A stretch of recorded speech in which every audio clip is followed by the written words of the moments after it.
Hello there and welcome to today's video. So we're going to be doing a teardown of our 1UZ we'd already started anyways without you guys, but I felt it would be quite interesting to take you also on our journey as we're taking the engine apart, we get to see what's inside this engine, and at the same time to get to compare the stuff that we're going to be putting in this and what is already existing in the engine itself. So what we obviously wanted to start with is to actually get the wiring harness off, right?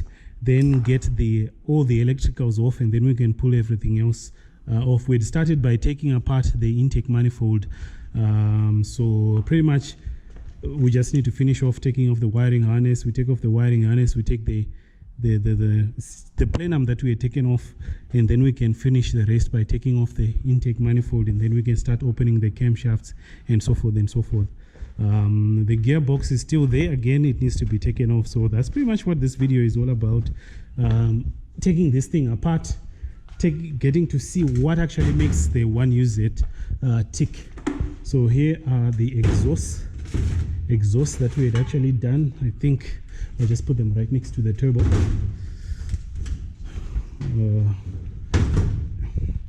Right next to the turbo.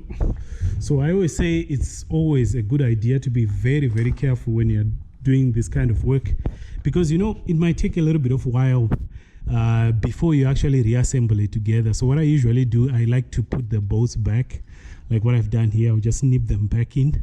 That way, after several months, if this is going to take us months, it won't take us months, it will probably take us days, at the most weeks, maybe a week or so to put it back together. But you end up forgetting what was where and so forth. So it's always a good idea to just put them. Putting bolts in a big bucket or in a big container, you end up losing them. I don't like doing that. That's not my method. So there's something which I noticed when I was working on the wiring before. You see, it's sort of the shielding is sort of like brittle. It just breaks off like that. I'm thinking probably at this time, this is when they were trying to make some kind of biodegradable material around the wiring. I don't understand why they were doing it at that time. I'm thinking maybe it was all about environmental issues or whatnot. So I'll try to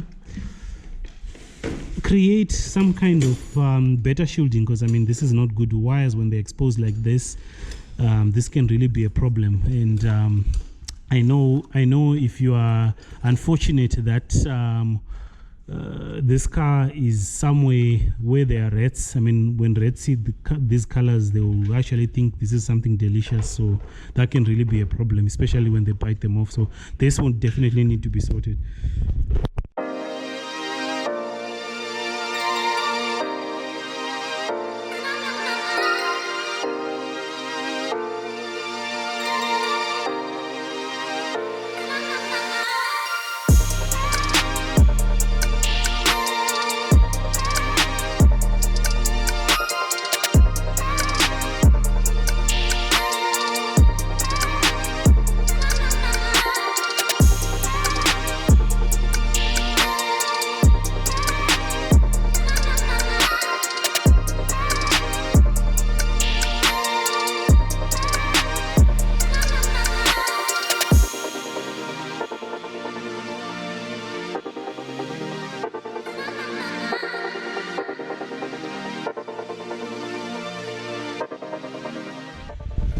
Okay, so the intake manifold is off and also the gearbox is off. What can I say? So the story here is that I'm just looking inside the ports of the, I don't know what the meaning of this would be, right? But you can see all the other ports are dark. Right here they are dark, except this one, except that one. And I have no idea why that is so. I think the last time when we opened, Takawana futi pari light, and it was light, wasn't it? It's this one, isn't it?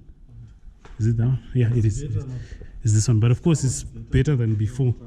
But I had a feeling because we're going to be upgrading these injectors.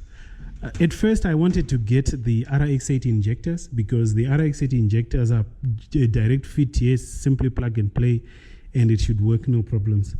With the added advantage of them being, I think, 500cc or 450cc or something. These ones are 250cc's, so obviously that would mean I would be able to run more boost, because as I was tuning this vehicle, I noticed that I was already running something like 80% duty cycle at about 5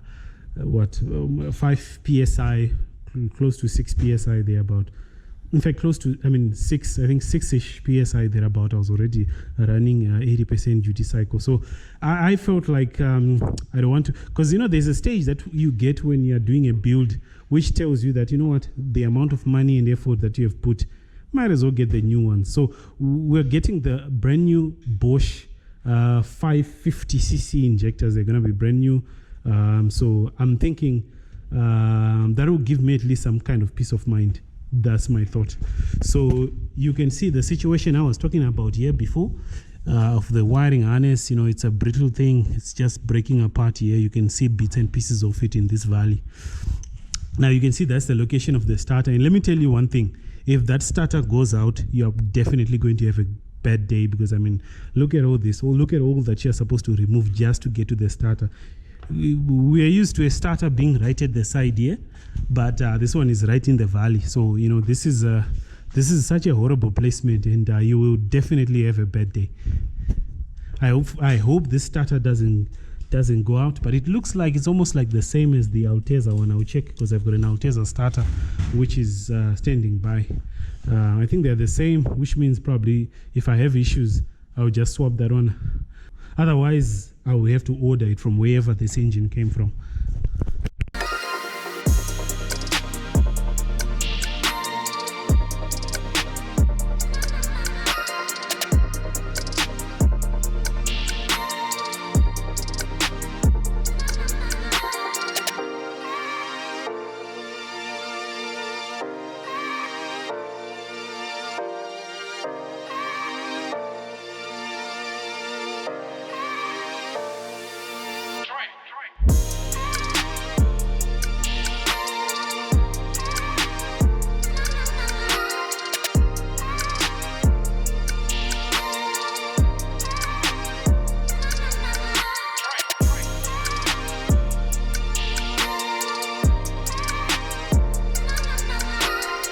So these are the plugs taken out, pretty much the color that you want to see on the plugs.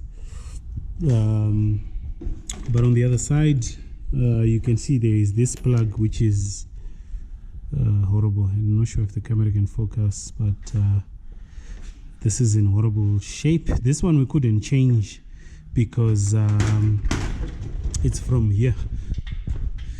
It is from right here. We couldn't change it. And the reason why we couldn't change it is because when the engine is right here, it will be obstructed by this brake system, ABS system that's right here. So I guess if because of the modification that we had done putting this engine here, if we have to change that plug, it means we have to try to pull the engine motor out. As if we are pulling the motor out, that's the only way we can actually change this plug. So I hadn't done so because I couldn't access it, but you can see it's horrible. It's in horrible shape. Been doing on all our other builds, we are using a PMC adapter kit. That's all of it right here, shiny beautiful piece. So we're taking it off here, and obviously I don't expect any damage here. I don't expect, because this car wasn't driven much. At most what it did is probably like 200 kilometers. Although I felt like we need to do something about the clutch pedal, but I don't think we damaged the clutch in any way, the clutch itself. So yeah, maybe we need to find a bigger master cylinder here. We probably need to find a bigger master cylinder for better displacement, because I noticed that I have to push the pedal far for it to to have any effect whatsoever. So there's nothing really to say here. This thing is still fresh, as if it just came out of the box. I mean, even the clutch still, you know,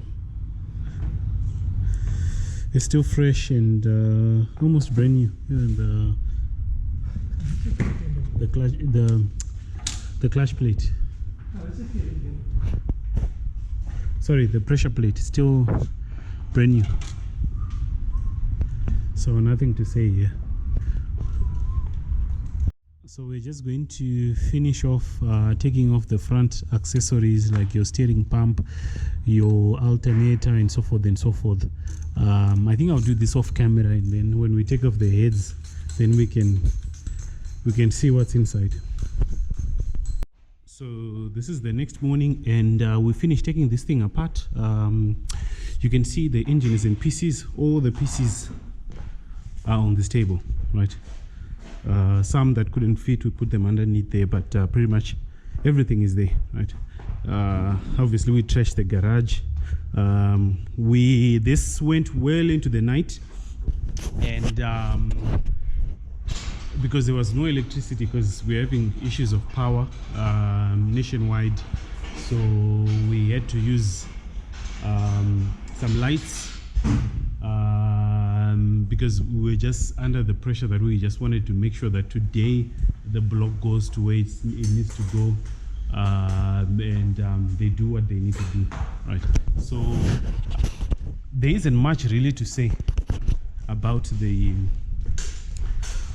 all the other pieces, except I would just comment by saying that this is probably the cleanest engine that we've taken apart, right? It's much cleaner than the other engines that I had to take apart, and so forth and so forth. And I'm really stoked about that. So what I do have right now are the rods. I've got the rods, I've got the forged pistons that we're going to be putting in.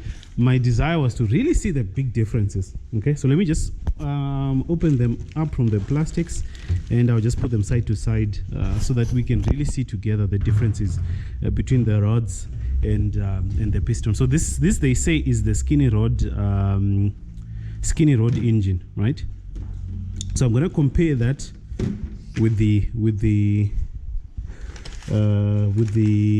forged rod, and we can see the differences. This is why they say this is better for boost. So let me just get it out of the plastic. So this is the Ego rod. This is the difference, I mean, between the rods, forged rod and the skinny rod from the 1UZ. So you can see there's a big difference, big difference, right? Massive difference there, right? And this is a Ross racing piston. Obviously the point is to lower its compression, so it's going to have a dish kind of shape, as opposed to this one, which is what, flat?